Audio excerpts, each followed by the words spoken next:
Shalom Bapak Ibu yang dikasih Tuhan, keluarga The Power of Love. Shalom Pak, shalom. Ya, terima kasih kepada Tuhan lewat hambanya Bapak Pendeta Surbakti boleh mempercayakan kembali saya untuk melayani pagi hari ini. Salam kenal bagi Bapak Ibu yang belum pernah kenal dengan saya. Nama saya Niko Sambur, tinggal di Depok. Puji nama Tuhan, Bapak Ibu yang dikasih Tuhan. Pagi hari ini kita akan membacakan satu ayat firman Tuhan yang saya ambil di dalam Roma 8 ayat yang ke-37. Roma 8 ayat yang ke-37. Saya akan bacakan.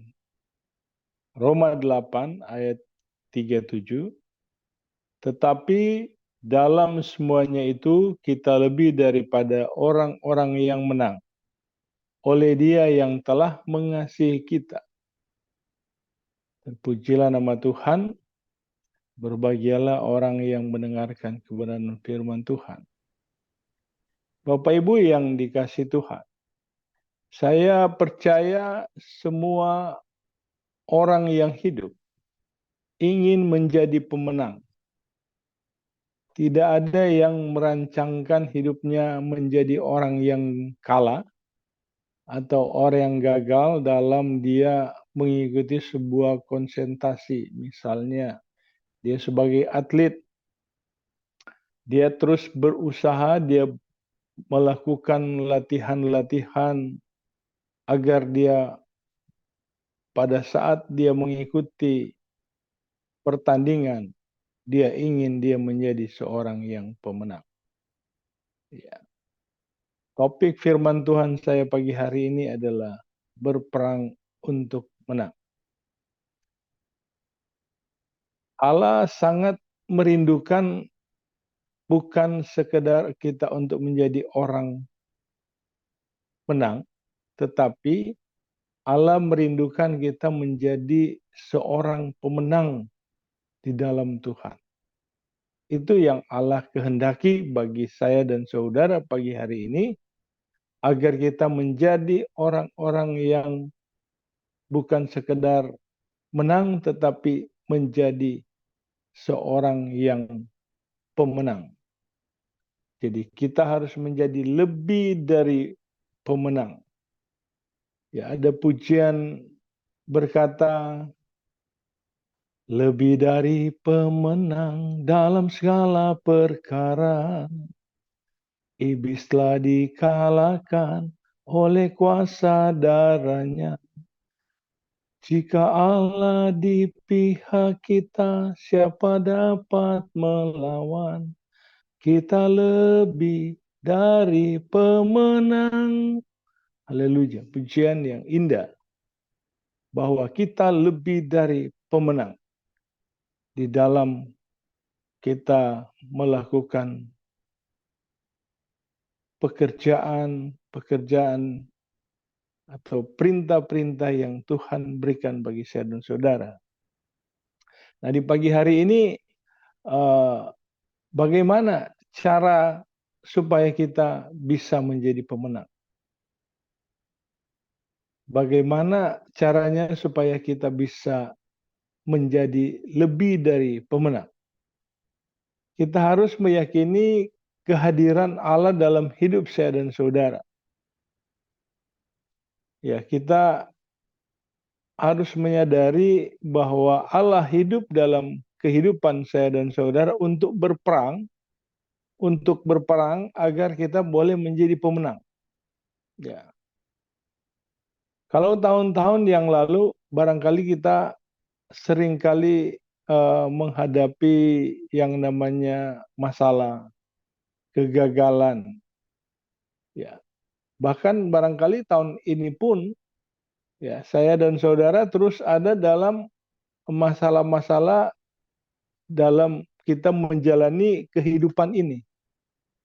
Tetapi kita tidak perlu takut bahwa janji Tuhan mengingatkan kita.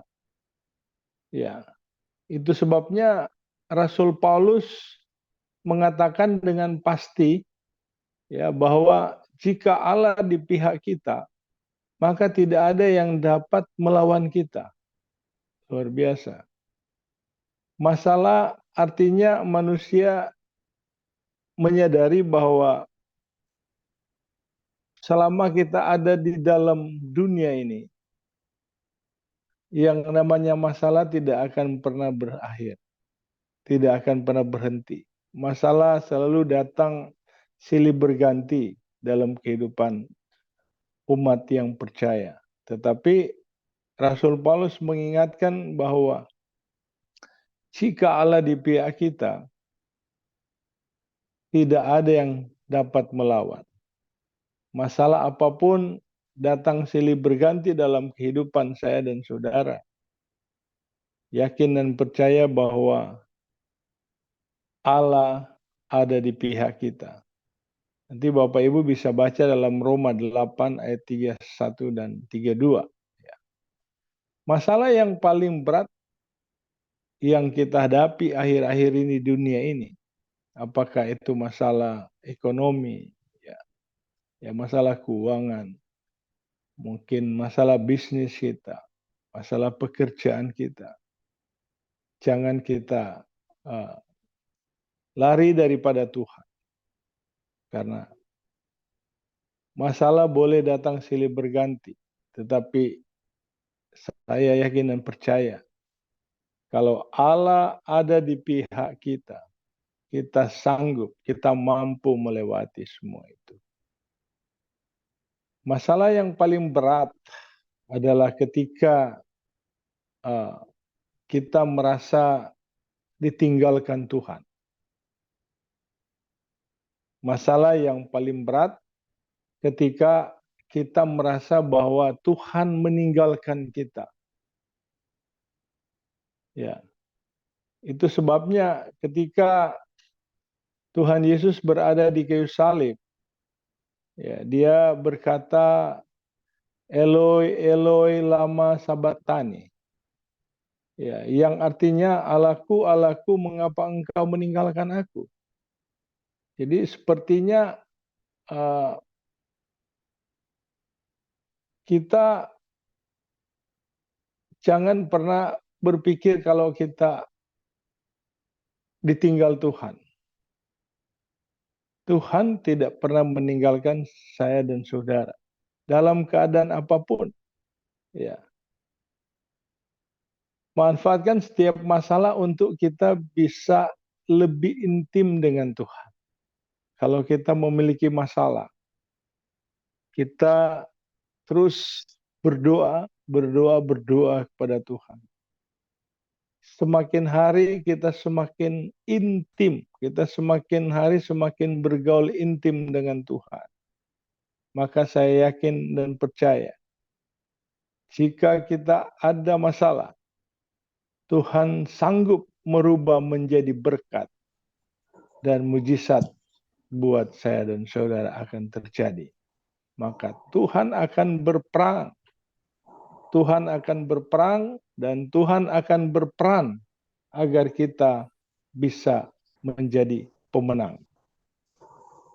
Yang kedua, kita tidak boleh terpisah dari kasih Allah.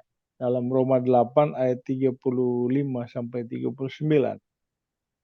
Kita tidak boleh terpisah dari kasih Allah. Apakah saya dan saudara saat ini menghadapi pergumulan yang berat? Ya. Ingatlah bahwa manusia tidak akan pernah mengalami yang namanya ditinggal Tuhan. Tuhan akan selalu beserta dengan saya dan saudara.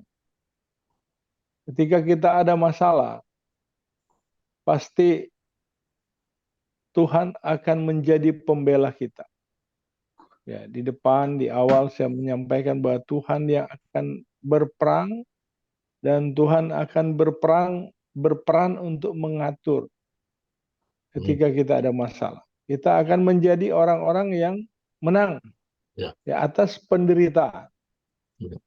Sebab Dia Allah yang turut bekerja dalam sesuatu untuk mendatangkan kebaikan. Ya, Allah bekerja dalam segala sesuatu untuk mendatangkan kebaikan bagi orang-orang yang percaya kepadanya. Tapi dalam semuanya itu kita lebih daripada orang-orang yang menang, Bapak Ibu, ya, oleh Dia yang telah mengasihi kita. Kalau Dia sudah mengasihi saya dan saudara, maka luar biasa kita akan menjadi orang-orang yang merasa bahwa kita sepertinya sangat-sangat dekat sekali dengan Allah. Walaupun ada masalah silih berganti datang dalam kehidupan saya dan saudara. Semua orang pasti menginginkan yang namanya suatu kehidupan yang enak tanpa masalah. Ya. Siapa manusia yang di dunia ini yang tidak menginginkan suatu kehidupan yang tidak ada masalah? Ya. Situasi yang menyenangkan, ya, tenang, bahagia, berhasil, aman, damai, tanpa ada sesuatu yang pahit, tanpa ada suatu cobaan, tanpa ada masalah lagi, tanpa ada peperangan. Itu satu kerinduan orang-orang yang percaya kepada Tuhan. Tetapi ketika kita memang ada dalam hadirat Tuhan, kita ada dalam perlindungan Tuhan, maka hal-hal yang saya sebutkan tadi itu akan menjadi bagian dalam hidup kita sebagai anak-anak Tuhan. Kita adalah domba-dombanya. Kalau ada gembala, maka domba-domba itu akan selalu diberi makan. Domba-domba itu akan selalu dipelihara. Ya. Ada 3 hal yang saya ingin sampaikan di pagi hari ini. Sehubungan dengan tema berperang untuk menjadi pemenang. Yang pertama, berperang melawan siapa, Bapak Ibu? Tentunya yang paling pertama ketika kita berperang, yang kita lawan adalah iblis. Ya. Iblis yang adalah sosok yang harus kita lawan. Karena dia adalah sosok yang begitu selalu datang mengganggu kehidupan orang-orang percaya. Oleh karenanya di dalam Efesus 6 ayat 12 ya. Itu di sana disebutkan bahwa iblis adalah musuh utama yang harus kita perang. Karena kalau enggak kita perangi iblis ini, maka setiap saat ya, dia selalu datang menggoda, datang mengajak kita untuk jauh daripada Tuhan. Yang kedua, yang harus kita perangi itulah dunia. Ya. Ini berbicara tentang cara hidup yang berlawanan atau bertentangan dengan kehendak Tuhan. Oleh karena itu, firman Tuhan memperingatkan saya dan saudara, janganlah kamu mengasihi dunia dan apa yang ada di dalamnya. Jikalau orang mengasihi dunia, maka kasih akan Bapa tidak ada di dalam orang itu. Ya, sebab semua yang ada di dalam dunia ini, yaitu keinginan daging dan keinginan mata serta keangkuhan hidup, bukanlah berasal dari Bapa, melainkan dari dunia.